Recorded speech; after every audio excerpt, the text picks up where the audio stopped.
Bonjour à tous. Alors oui, toujours à Madagascar, toujours au village de la Joie. Alors je vous souhaite la bienvenue dans cette 12e et avant-dernière partie de cette étude sur l'éternité. Alors aujourd'hui, nous allons nous intéresser aux événements qui auront lieu juste après la fin de cette période que j'ai décrite dans la dernière vidéo. À savoir, Satan qui est jeté dans les temps de feu, puis le jugement du grand trône blanc, plus connu sous le nom de jugement dernier. Alors je ferai aussi une parenthèse sur un autre jugement qui celui-ci touchera uniquement ceux qui auront accepté Jésus comme leur sauveur et Seigneur et qui auront été persévérants jusqu'à la fin, qui auront été fidèles à la parole de Dieu. Alors soyez bien attentifs à cette vidéo qui peut vraiment nous amener finalement à réfléchir sur notre destination finale et à nous amener à réfléchir sur notre manière de vivre aujourd'hui. Donc, que Dieu vous bénisse. Alors, maintenant, intéressons-nous plus en détail sur Satan qui est relâché puis jeté dans les temps de feu. C'était la conclusion de la dernière vidéo. Alors, comme j'ai déjà dit, durant cette période du millénium, il y a ceux qui auront connu la résurrection et qui auront donc un corps spirituel ou alors aussi un corps incorruptible, c'est-à-dire un corps qui ne peut pas être corrompu par le péché. Mais à d'autres aussi, nous avons aussi ceux qui auront survécu à la grande tribulation et qui ont donc contre un corps terrestre et donc qui est soumis encore à la loi du péché.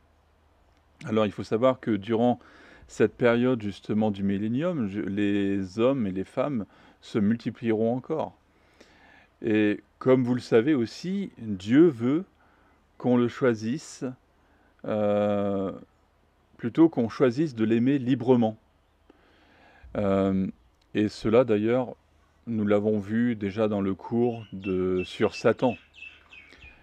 Les hommes et les femmes peuvent choisir entre deux camps. D'un côté, nous avons Dieu et d'un autre côté, nous avons Satan. Et cette libération finalement de Satan a pour but aussi que les gens puissent choisir librement vers qui ils veulent aller. Vers Satan ou vers Dieu. Dieu laisse le choix. Soit les gens sont soumis à ses commandements, ou soit ils y sont rebelles. Et c'est tout à fait cela, l'amour de Dieu. Alors, poursuivons notre lecture dans Apocalypse 20 et à partir du verset 7. Donc quand les 1000 ans seront passés, ce texte-là maintenant vous le connaissez par cœur, Satan sera relâché de sa prison et il sortira pour égarer les nations qui sont aux quatre coins de la terre, Gog et Magog, afin de les rassembler pour la guerre. Elles sont aussi nombreuses que le sable de la mer. Ils montèrent sur toute la surface de la terre et ils encerclèrent le camp des saints et la ville bien-aimée. Mais un feu venu de Dieu descendit du ciel et les dévora.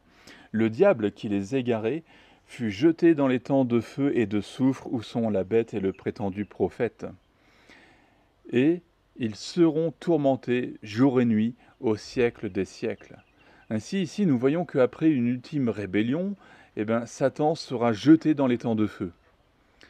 Et il retrouve à cet endroit-là le prétendu prophète, ou le faux prophète, mais aussi l'antéchrist. Rappelez-vous qui, eux, ont été jetés bien avant. Alors cette période du millénium est maintenant terminée, et donc place au jugement, et donc à la résurrection de tous les morts qui n'ont pas accepté Jésus comme Sauveur et Seigneur. La deuxième résurrection donc. Alors, intéressons-nous justement à ce jugement du grand trône blanc, mais aussi au tribunal de Christ. Alors, dans ce chapitre, j'ai voulu regrouper justement ces deux jugements que subiront d'un côté les personnes qui ont refusé Jésus comme Sauveur et Seigneur, mais aussi tous ceux qui avaient une vie pas très spirituelle, même si elles fréquentaient l'Église.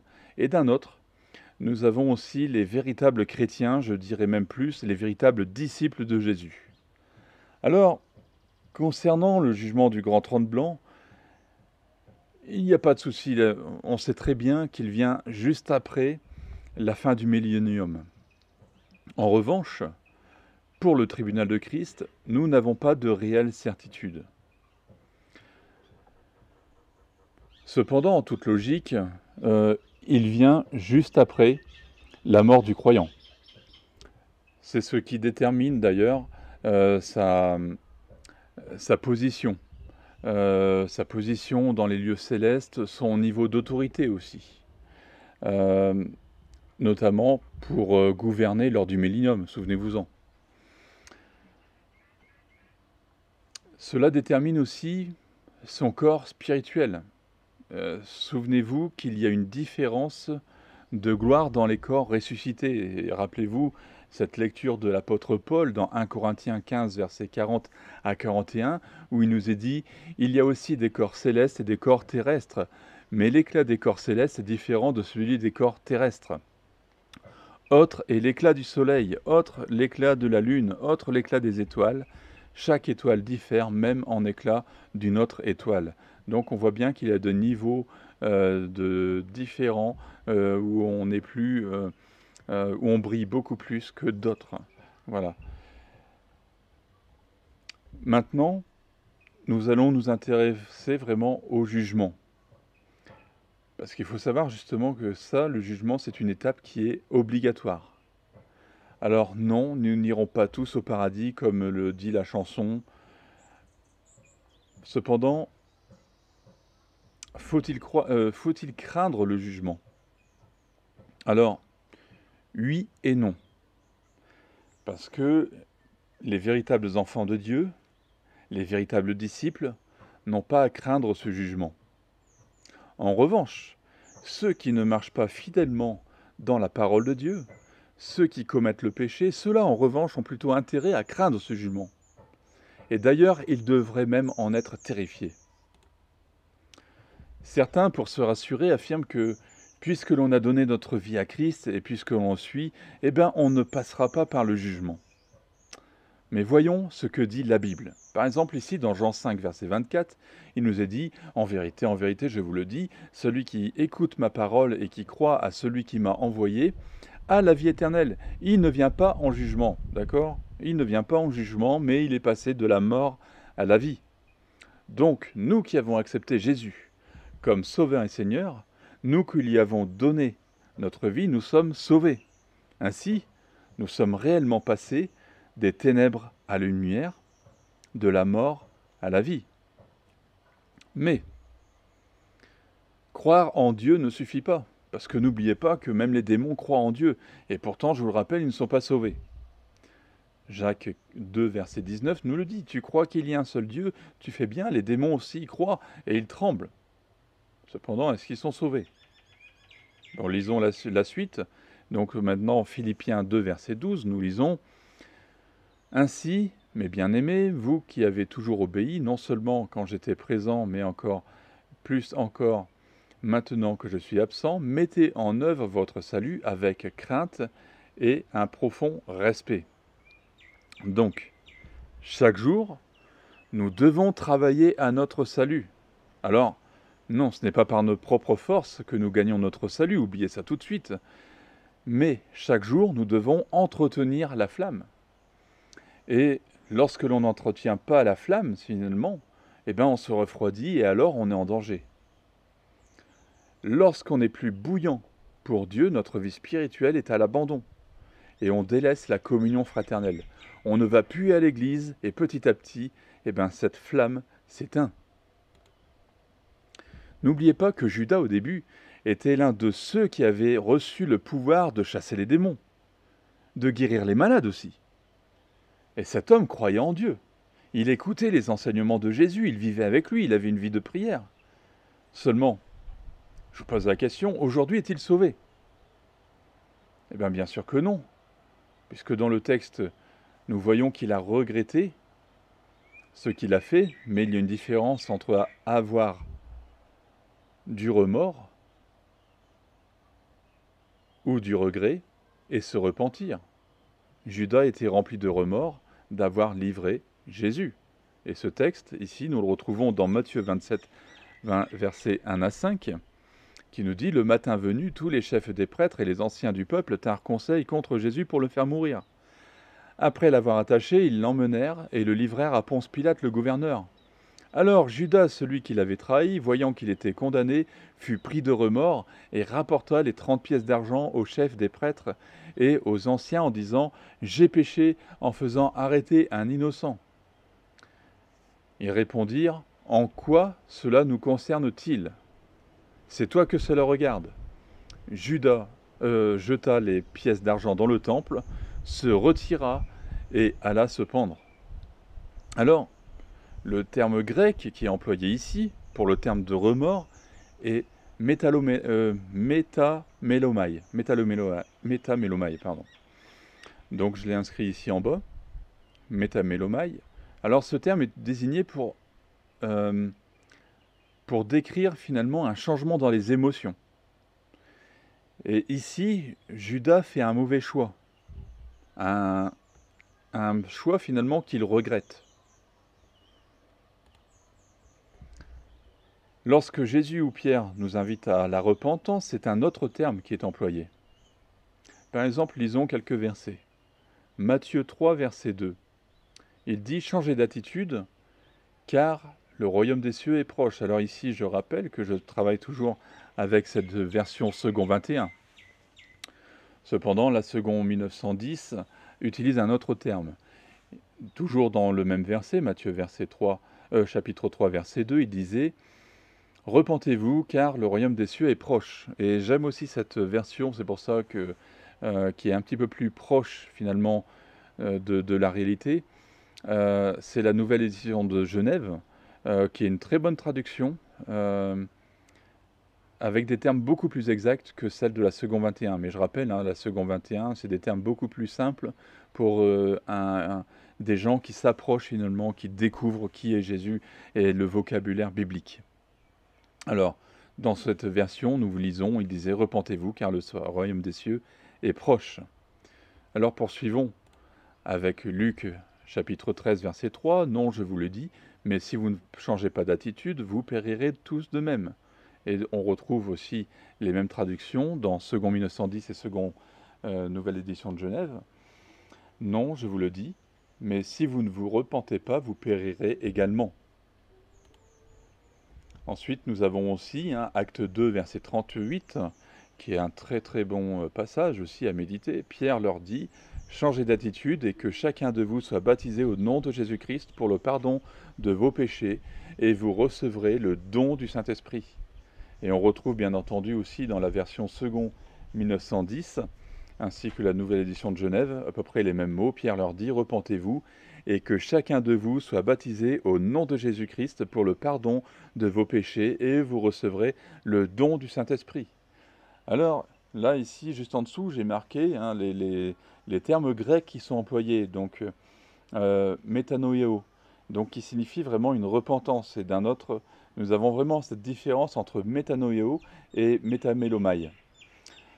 Alors, dans ces passages que j'ai lus, les trois passages que j'ai lus, et notamment sur Acte 2, verset 38, lorsqu'on regarde le terme justement grec qui est employé, c'est métanoïo. Et donc ce terme est traduit dans la plupart des Bibles par repentance, ou plus exactement repentez-vous. Parce que là, vous remarquerez que souvent, cette invitation à la repentance est conjuguée à l'impératif. C'est un ordre, repentez-vous. Donc, lorsqu'on vous dit de vous repentir, là c'est un ordre, repentez-vous, parce qu'il en va de votre salut. Alors, des traductions beaucoup plus récentes, notamment avec la seconde 21, parce que repentez-vous aujourd'hui, ça ne veut plus rien dire. Les gens n'ont plus dans leur vocabulaire, ce mot de repentance. Alors, aujourd'hui, ce terme de repentance est décrit par changer d'attitude. Alors moi personnellement, je préfère le terme de repentance qui est beaucoup plus fort que le terme de changer d'attitude. Terme qui peut plus facilement nous amener vers des fausses doctrines.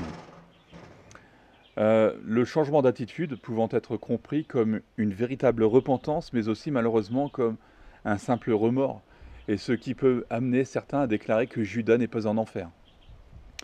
Et ce qui amène finalement à la doctrine déclarant que lorsque l'on donne sa vie à Christ, on est sauvé jusqu'à la fin, et ce, quoi que nous fassions par la suite. Donc, non, je suis désolé, mais un chrétien peut abandonner la foi, et malheureusement, en abandonnant la foi, il abandonne aussi son salut. Mais cela, nous aurons aussi l'occasion d'en reparler. Donc là, pour l'instant, revenons justement à ce terme de repentance. La repentance invite à une action radicale, une décision d'opérer un demi-tour. On fait un demi-tour et on ne revient plus en arrière. Avant, je marchais vers les ténèbres, aujourd'hui, je décide de marcher vers la lumière. Et la repentance est aussi une action qui dure dans le temps. Ce mot repentance n'est pas très populaire, car derrière ce mot, il y a quelque chose d'extrême. Je suis désolé, mais oui, parfois on m'a déjà taxé que j'étais un extrémiste, mais la repentance est quelque chose d'extrême, il y a quelque chose de très fort là-dedans. Alors je vais terminer maintenant avec cette différence entre les mots repentance et remords, parce que là on voit que Judas, saisi de remords et non de l'esprit de repentance, avait pris cette décision de sortir du salut. D'ailleurs, la Bible le mentionne très clairement dans Jean 17, verset 12, lorsqu'il nous est dit « Lorsque j'étais avec eux dans le monde, je les gardais en ton nom, j'ai protégé ceux que tu m'as donnés, et aucun d'eux ne s'est perdu, à part le fils de la perdition, afin que l'Écriture soit accomplie. » Donc là, on voit très clairement que voilà, Satan n'est pas sauvé. Donc ça va très clairement à l'encontre de cette doctrine qui dit que tous les chrétiens sont sauvés. Ben non, désolé, tous les chrétiens ne seront pas sauvés. Voilà, c'est pas parce qu'on donne sa vie aujourd'hui à Christ que dans quelques années, on sera toujours, même si on fait tous les pires péchés, on sera sauvé. Ben non, désolé.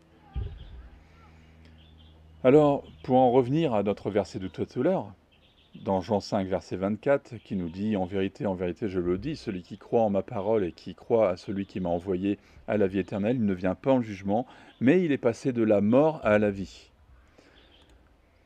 Cependant, je me dois d'être complet, et je dois vous avouer que d'autres passages semblent dire le contraire. Par exemple, nous avons Hébreux 9, 27 qui nous est dit « Il est réservé aux êtres humains de mourir une seule fois, après quoi vient le jugement. » Ah, d'un côté, on nous dit on ne vient pas en jugement, et là, il y a le jugement.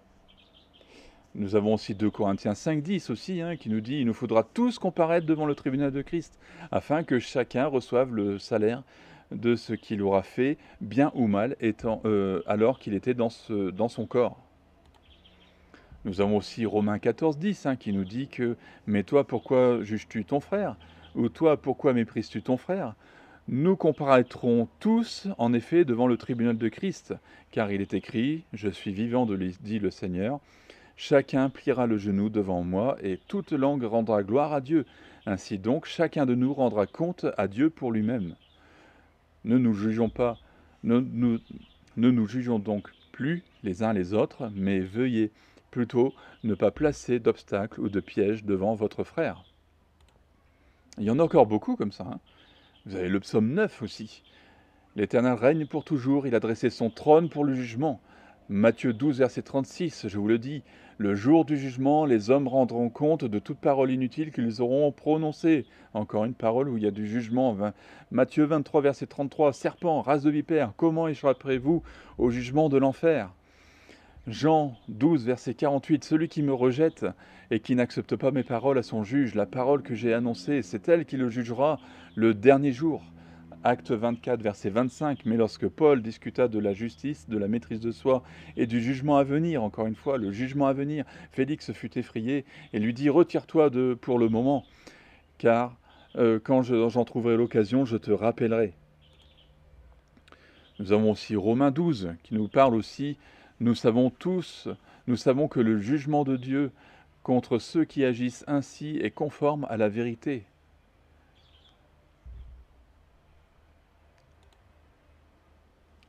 Un peu plus loin, tu t'amasses un trésor de colère pour le jour où Dieu révélera sa colère et son juste jugement.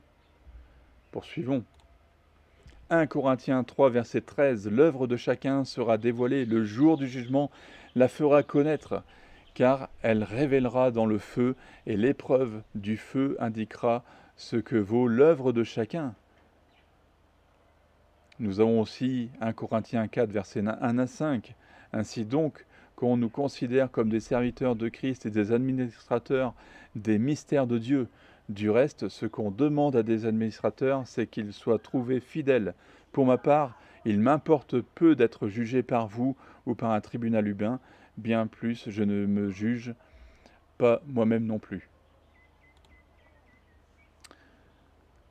Ma conscience, il est vrai, ne me reproche rien, mais ce n'est pas pour autant que je peux être considéré comme juste. Et voilà, celui qui me juge, c'est le Seigneur. C'est pourquoi ne portez aucun jugement avant le moment fixé, avant le retour du Seigneur. Car il mettra en lumière ce qui est caché dans les ténèbres, il dévoilera les intentions des cœurs, chacun recevra alors de Dieu la louange qui lui revient. Nous avons aussi Hébreux 10, une terrible attente du jugement. Ah, je le lis entièrement parce qu'il est vraiment intéressant ce verset. En effet, si nous péchons volontairement après avoir reçu la connaissance de la vérité, il ne reste plus de sacrifice pour le péché, mais une terrible attente du jugement et l'ardeur du feu qui dévorera les adversaires de Dieu. Alors ici, ce verset, pour ça que je le lis en entier, mais c'est un verset qui est très souvent très mal compris et qui donne lieu à certaines interprétations qui sont totalement erronées. C'est pourquoi ce verset mérite que j'ouvre finalement une petite parenthèse afin de clarifier les choses. De qui parle ce verset? Eh bien oui, il parle des chrétiens. Il parle de personnes qui ont donné leur vie à Jésus. Voilà, si nous péchons volontairement après avoir reçu la connaissance de la vérité, et qui est la vérité? C'est Jésus.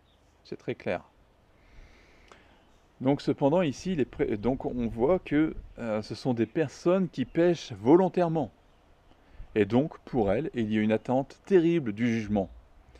Alors, bien entendu, ce verset contredit clairement la doctrine qui dit qu'une fois sauvés, nous sommes sauvés pour toujours. Et ça c'est clair et net. Et ici, nous avons souvent affaire à une doctrine laxiste. Cependant, il existe aussi une autre doctrine qui est à l'opposé du laxisme, c'est le légalisme. Cette doctrine qui dit que le chrétien qui entre dans le péché volontairement ne peut plus se repentir. Il est condamné. Sa destination, c'est l'enfer. Et là aussi, je suis désolé, mais ce n'est pas correct.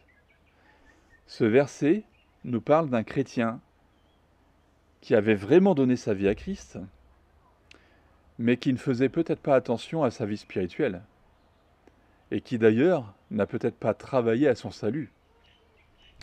Et ce chrétien s'est refroidi. Ce chrétien qui est dirigé par son âme. Souvenez-vous, l'âme qui dit « je veux, je pense, je sens », etc. Bref. Ce chrétien qui est charnel, au lieu d'être dirigé par son esprit. Et je rappelle que si vous êtes chrétien aujourd'hui, vous devez être dirigé par votre esprit et non par votre âme.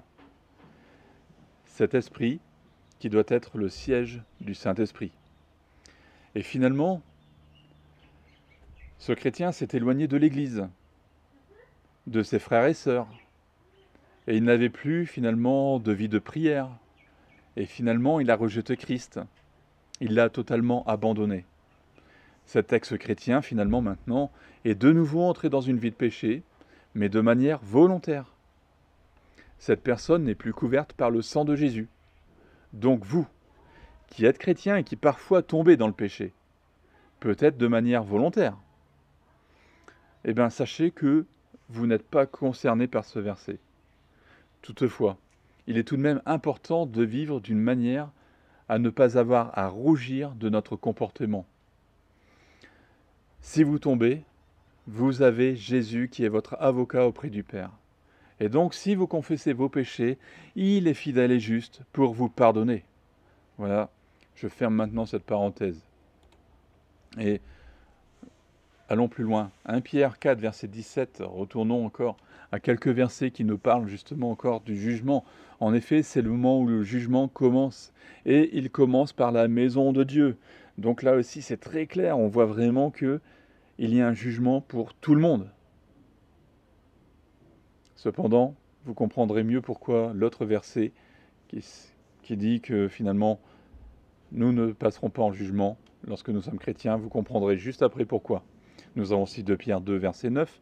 Ainsi donc, le Seigneur s'est délivré de l'épreuve, les hommes pieux, et gardé les injustes pour le jour du jugement, où ils seront punis.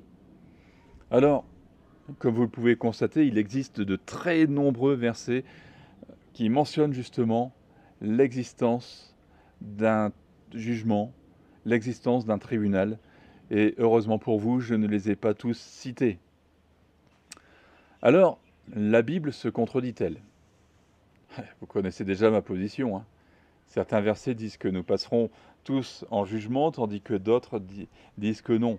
Mais bien sûr que non, vous connaissez très bien ce que j'allais dire. Bien sûr que non, la Bible est fiable et elle ne se contredit pas.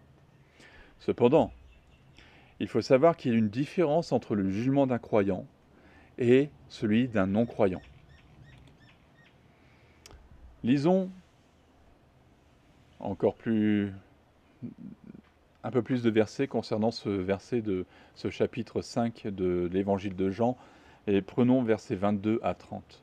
Le Père ne juge personne, mais il a remis tout jugement au Fils, afin que tous honorent le Fils comme ils honorent le Père. Celui qui n'honore pas le Fils n'honore pas le Père qui l'a envoyé. En vérité, je vous le dis, celui qui écoute ma parole et qui croit à celui qui m'a envoyé a la vie éternelle. Il ne vient pas en jugement, mais il est passé de la mort à la vie. D'accord? Ça, c'est le verset de tout à l'heure. Poursuivons, en vérité, je vous le dis, l'heure vient, et il est déjà venu, où les morts entendront la voix du Fils de Dieu, et ceux qui l'auront entendu vivront. En effet, tout comme le Père a la vie en lui-même, ainsi il a donné au Fils d'avoir la vie en lui-même. Et il lui a donné aussi le pouvoir de juger, parce qu'il est le Fils de l'homme. Ne vous en étonnez pas, car l'heure vient où tous ceux qui sont dans les tombeaux entendront sa voix et sortiront. Ceux qui auront fait le bien ressusciteront pour la vie, mais ceux qui auront fait le mal ressusciteront pour le jugement. Encore une fois, le jugement. Je ne peux rien faire de moi-même, je juge d'après ce que j'entends, et mon jugement est juste parce que je ne cherche pas à faire ma volonté, mais celle du Père qui m'a envoyé. Alors, je pose la question, jugement ou pas jugement? Eh bien, au travers de toutes ces lectures, nous pouvons constater que les chrétiens véritables sont exempts de jugement. Les véritables disciples, ceux qui obéissent réellement à la parole de Dieu, ne passeront pas par un jugement. Mais ils passeront devant Christ pour une remise ou malheureusement une perte de récompense.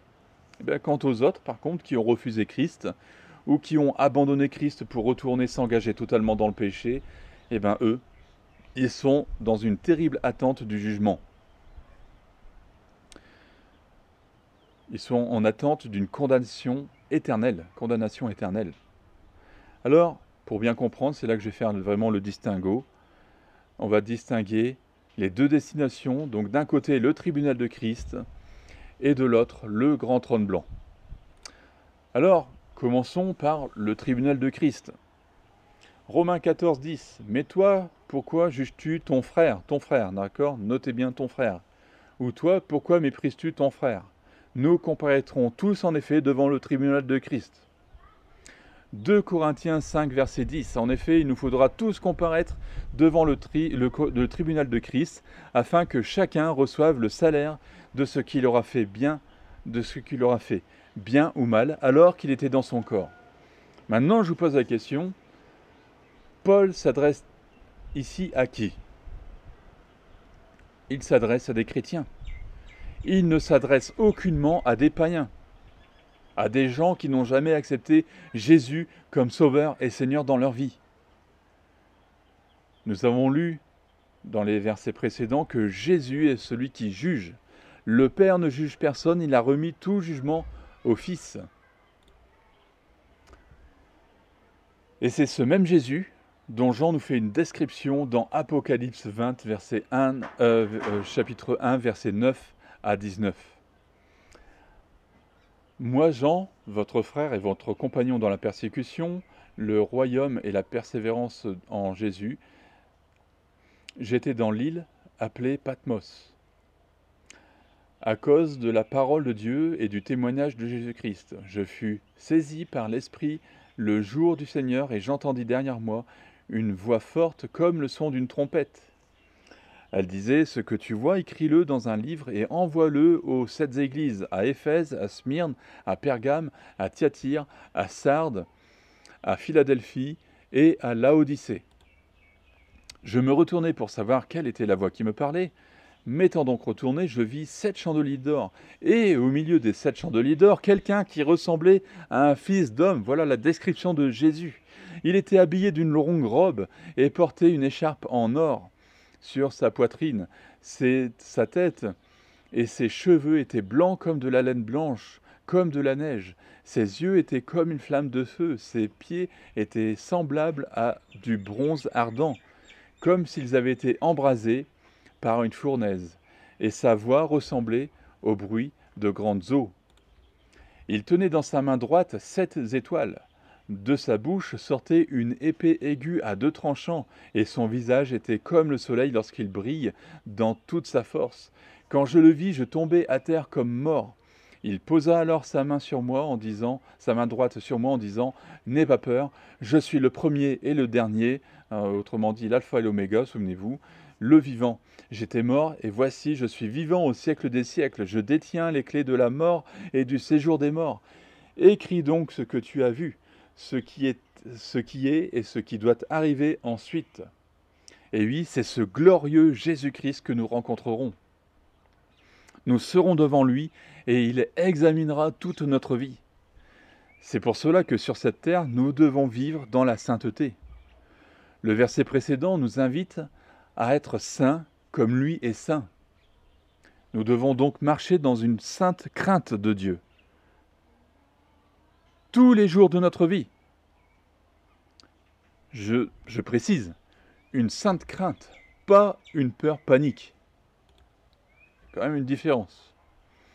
Dans 1 Pierre 1,17, nous voyons que « Et si c'est comme à un père que vous faites appel à celui qui juge, chacun conformément à sa manière d'agir, sans faire de favoritisme, conduisez-vous avec une crainte respectueuse pendant le temps de votre séjour sur la terre. » Alors, rappelez-vous ce que nous avons vu.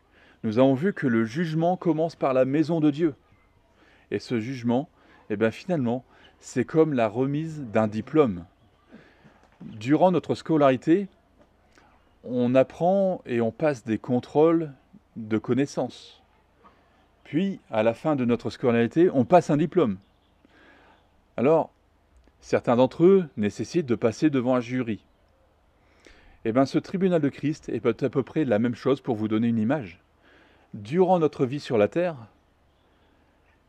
nous passons des contrôles spirituels. Nous apprenons au travers de la parole de Dieu, de la Bible, au travers des enseignements des ministères. Et nous grandissons grâce à notre vie de prière. Puis, survient des épreuves. Par exemple, une maladie. Et là, avons-nous accusé Dieu? Ou est-ce que nous lui avons fait confiance? Sachez que cette épreuve, elle sera jugée. Soit Jésus dira, tu vois, là tu as échoué, pas de récompense, tu vois, tu m'as jugé, tu ne m'as pas fait confiance. Donc là, une perte de récompense. Ou bien alors, il dira, tu as très bien agi, tu as très bien géré cette épreuve, et alors tu reçois un bon point. Puis on passe à un autre dossier, une relation conflictuelle, avec un patron par exemple. Et là aussi, soit cette situation a été bien gérée, soit elle a été mal gérée. Et donc, soit une récompense, soit pas de récompense. Et dans ce tribunal de Christ, finalement, il n'est aucunement question de revenir sur le salut, puisque, je le rappelle, le salut a été acquis à la croix. Nos péchés sont effacés. En revanche, si nous avons mal agi avec des frères et des sœurs, par exemple, si on leur a pris la tête au sujet de la nourriture, comme c'est le cas dans le passage de Romains 14, verset 10, ou encore qu'on leur a pris la tête finalement au sujet de fêtes, de l'observance de fêtes païennes, ou sur d'autres sujets semblables, sans queue ni tête finalement, qui n'apportent rien au salut à la personne, là malheureusement, pour vous finalement, ce sera des pertes de récompense. Donc, nous aurons notre diplôme spirituel, mais avec quelle mention? Ça vous de répondre. Avec quelle mention vous l'aurez? Vous le savez très bien. Est-ce que ça sera une mention passable, une mention assez bien, une mention bien, très bien ou excellent? Personnellement, en Dieu, on doit viser l'excellence. Notre service pour Dieu sera passé au feu, et c'est ce que 1 Corinthiens chapitre 3 verset 9 à 15 nous dit. En effet, nous sommes ouvriers avec Dieu, vous êtes le champ de Dieu, la construction de Dieu. Conformément à la grâce que Dieu m'a donnée, j'ai posé le fondement comme un sage architecte, et un autre construit dessus. Cependant que chacun fasse attention à la manière dont il construit dessus, car personne ne peut poser un autre fondement que celui qui a été posé, à savoir Jésus-Christ. Que l'on construise sur ce fondement avec de l'or, de l'argent, des pierres précieuses, du bois, du foin ou de la paille, l'œuvre de chacun sera dévoilée. Le jour du jugement la fera connaître. C'est clair et net. Car elle se révélera dans le feu, et l'épreuve du feu indiquera ce que vaut l'œuvre de chacun. Si l'œuvre que quelqu'un a construite sur le fondement subsiste, il recevra une récompense. Si son œuvre brûle, il perdra sa récompense. Lui-même sera sauvé, mais comme au travers d'un feu. Alors, imaginez un peu. Toute votre vie, vous avez travaillé pour Dieu, vous avez souffert pour votre service, et vous pensez recevoir des récompenses pour vos œuvres. Cependant, le jour où vous vous retrouvez devant Jésus, il vous montre que vous avez déjà reçu vos récompenses sur la terre. Et donc, alors que vous pensiez vous être finalement confectionné un très beau trésor dans le ciel, eh bien vous perdez votre récompense.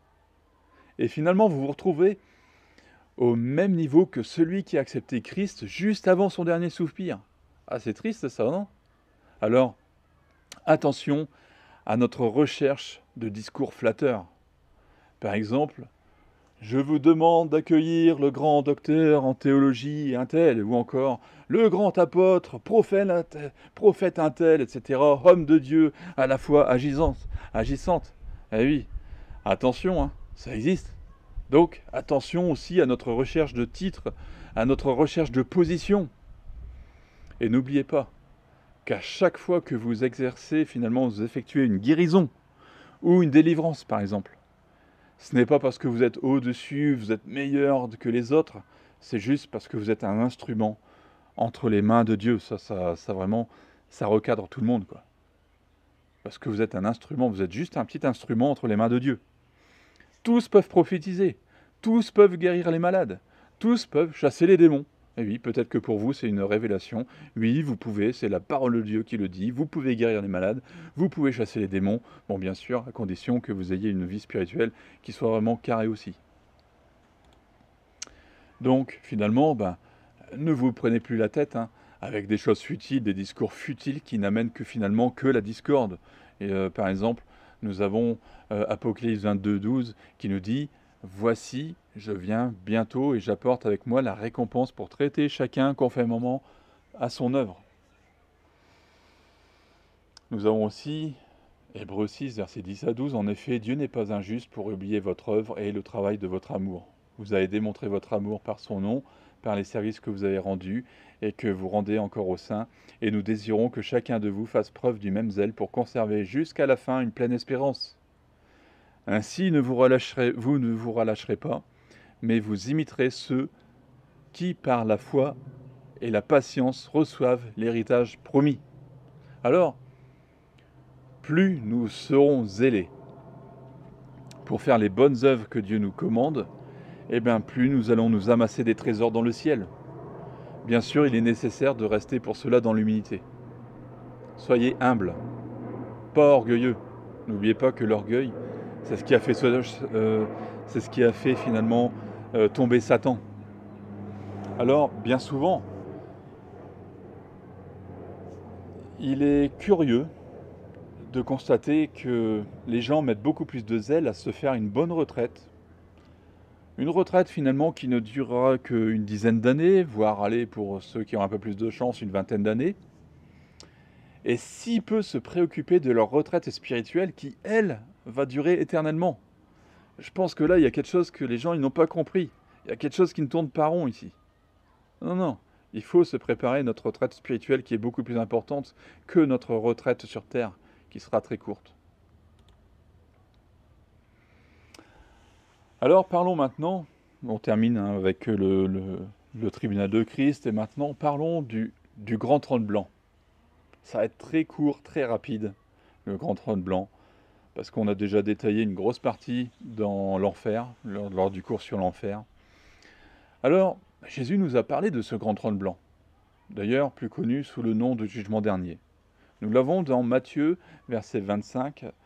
chapitre 25, versets 31 à 46, où il nous dit « Lorsque le Fils de l'homme viendra dans sa gloire avec tous les saints anges, il s'assiera sur son trône de gloire.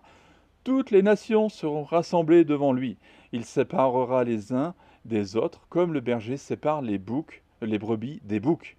Il mettra les brebis à sa droite et les boucs à sa gauche. Alors le roi dira à ceux qui sont à sa droite, « Venez, vous qui êtes bénis par mon Père, prenez possession du royaume qui vous a été préparé dès la création du monde. » Ça c'est pour nous, qui sommes croyants, chrétiens, disciples, je dirais même. En effet, j'ai eu faim et vous m'avez donné à manger, j'ai eu soif et vous m'avez donné à boire, j'étais étranger et vous m'avez accueilli, j'étais nu et vous m'avez habillé, j'étais malade et vous m'avez rendu visite, j'étais en prison et vous êtes venus vers moi. Les justes lui répondront, « Seigneur, quand t'avons-nous vu affamé et quand t'avons-nous donné à manger ou assoiffé et t'avons-nous donné à boire? Quand t'avons-nous vu étranger et t'avons-nous accueilli, ou nu et t'avons-nous habillé? Quand avons-nous vu malade ou en prison, et sommes-nous allés vers toi? » Et le roi leur répondra, « Je vous le dis en vérité, toutes les fois que vous avez fait cela à l'un des plus petits de mes frères, c'est à moi que vous l'avez fait. » Ensuite, il dira à ceux qui sont à sa gauche, « Éloignez-vous de moi, maudits, allez dans le feu éternel qui a été préparé pour le diable et pour ses anges. En effet, j'ai eu faim et vous ne m'avez pas donné à boire. J'ai eu faim et vous ne m'avez pas donné à manger, j'ai eu soif et vous ne m'avez pas donné à boire. J'étais étranger et vous ne m'avez pas accueilli, j'étais nu et vous ne m'avez pas habillé, j'étais malade et en prison et vous ne m'avez pas rendu visite. » Ils répondront aussi, « Seigneur, quand avons-nous vu affamé ou assoiffé ou étranger et nu, ou malade ou en prison, et ne t'avons-nous pas servi? » Et il leur répondra, « Je vous le dis en vérité, toutes les fois que vous n'avez pas fait cela à l'un de ces plus petits, c'est à moi que vous ne l'avez pas fait. » Et ils iront à la peine éternelle, tandis que les autres, les justes, iront à la vie éternelle. Et attention, beaucoup de gens partiront du mauvais côté.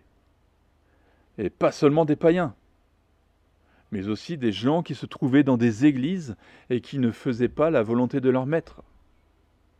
Donc vous, qui êtes chrétiens, je le rappelle, je le répète encore, soyez vigilants à votre manière d'agir, un jour vous devrez rendre des comptes. Alors relisons maintenant Apocalypse 20 pour terminer. Puis je vis un ange descendre du ciel, il tenait à la main la clé de l'abîme et une grande chaîne. Il s'empara du dragon, le serpent ancien, qui est le diable et Satan, l'enchaîna pour 1000 ans et le jeta dans l'abîme. Il ferma et scella l'entrée au-dessus de lui, afin qu'il n'égare plus les nations, jusqu'à ce que les 1000 ans soient passés. Après cela, il faut qu'il soit relâché pour un peu de temps. Ensuite, je vis des trônes, et ceux qui s'y assirent reçurent le pouvoir de juger. Je vis aussi l'âme de ceux qui avaient été décapités, à cause du témoignage de Jésus et à cause de la parole de Dieu. Tous ceux qui n'avaient pas adoré la bête ni son image et qui n'avaient pas reçu sa marque ni sur le front ni sur la main. Ils revinrent à la vie, ils régnèrent avec Christ pendant 1000 ans. Les autres morts ne revinrent pas à la vie avant que les 1000 ans soient passés. C'est la première résurrection. Heureux et saints ceux qui auront part à la première résurrection. La seconde mort n'a pas de pouvoir sur eux, mais ils seront prêtres de Dieu et de Christ, et ils régneront avec lui pendant 1000 ans. Quand les 1000 ans seront passés, Satan sera relâché de sa prison et il sortira pour égarer les nations qui sont aux quatre coins de la terre, Gog et Magog, afin de les rassembler pour la guerre. Elles sont aussi nombreuses que le sable de la mer. Ils montèrent sur toute la surface de la terre et ils encerclèrent le camp des saints et de la ville bien-aimée. Mais un feu venu de Dieu descendit du ciel et les dévora. Le diable qui les égarait fut jeté dans les temps de feu et de soufre où sont la bête et le prétendu prophète. Et ils seront tourmentés jour et nuit, au siècle des siècles. Je vis alors un grand trône blanc et celui qui était assis. La terre et le ciel s'enfuirent loin de lui et l'on ne trouva plus de place pour eux. Je vis les morts, les grands et les petits, debout devant le trône. Des livres furent ouverts. Un autre livre fut aussi ouvert, le livre de vie. Les morts furent jugés conformément à leurs œuvres d'après ce qui était écrit dans ces livres. La mer rendit les morts qu'elle contenait, la mort et le séjour des morts rendirent aussi leurs morts, et chacun fut jugé conformément à sa manière d'agir. Puis la mort et le séjour des morts furent jetés dans l'étang de feu. L'étang de feu, c'est la seconde mort. Tous ceux qui ne furent pas inscrits dans le livre de vie furent jetés dans l'étang de feu. Je répète, tous ceux qui ne furent pas trouvés inscrits dans le livre de vie furent jetés dans l'étang de feu. Je vous pose la question, votre nom est-il inscrit dans le livre de vie ? Ce texte paraît totalement fou, mais un jour, tous les morts ressusciteront. Tous, sans exception. Les chrétiens et les non-chrétiens. Ceux qui ne sont pas inscrits dans le livre de vie passeront finalement devant ce grand trône blanc. Et toute leur vie sera dévoilée. Toutes les paroles mauvaises, blasphématoires qu'ils ont pu prononcer seront rappelées. Les moqueries seront condamnées. Tous ceux qui volent aujourd'hui, tous ceux qui commettent des meurtres seront devant et qui ne se sont pas repentis, seront justement devant ce grand trône blanc. Et là, il y en a quelques-uns qui disent « Je vais m'arranger avec Dieu. Je parlerai avec Dieu finalement. Je discuterai, je négocierai avec Dieu. » Ah, insensé. La bouche sera fermée. Votre bouche sera fermée. Il sera donc impossible de vous justifier. De toute façon, vos actes seront là seront rappelés devant cette sorte d'écran qui sera là. Tout sera rappelé, tout ce que vous avez, et vous serez honteux de ce que vous avez fait. Et ces personnes, finalement, et j'espère que vous ne faites pas partie de ces personnes, ces personnes rejoindront Satan, elles rejoindront l'antéchrist et le faux prophète, mais aussi tous les démons. Alors imaginez un petit peu ce que ça sera en enfer. Elles souffriront éternellement dans ce lieu que l'on a déjà décrit dans le chapitre dédié à l'enfer. La seule différence maintenant, c'est que désormais, elles ont le corps de la résurrection. C'est ce que la Bible mentionne lorsqu'elle parle de la seconde mort. Voilà, je termine donc cette vidéo. Elle était assez longue, mais il y avait beaucoup de choses à dire sur le grand trône blanc et sur le tribunal de Christ. J'espère vraiment que cette vidéo vous a donné envie de vous retrouver du bon côté, à savoir passer par le tribunal de Christ et à obtenir d'ailleurs l'excellence, c'est-à-dire à vraiment avoir les plus belles récompenses, plutôt que de perdre ces récompenses. Alors mieux vaut être inconnu ici sur cette terre que d'être super connu et puis d'être vraiment glorifié sur cette terre en disant oui, oh c'est tel homme de Dieu est super grand et super voilà, ce qui peut faire tomber l'homme de Dieu d'ailleurs dans le péché, dans l'orgueil. Non, il vaut mieux avoir nos récompenses dans le ciel et plutôt que de perdre nos récompenses. Voilà. Donc, il est plus intéressant de passer par le grand trône blanc.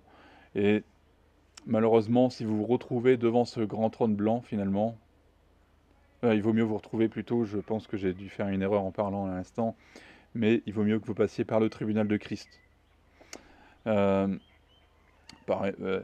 que il vaut mieux le tribunal de Christ que ce grand trône blanc, plutôt, ce que vous connaissez sous le nom de jugement dernier.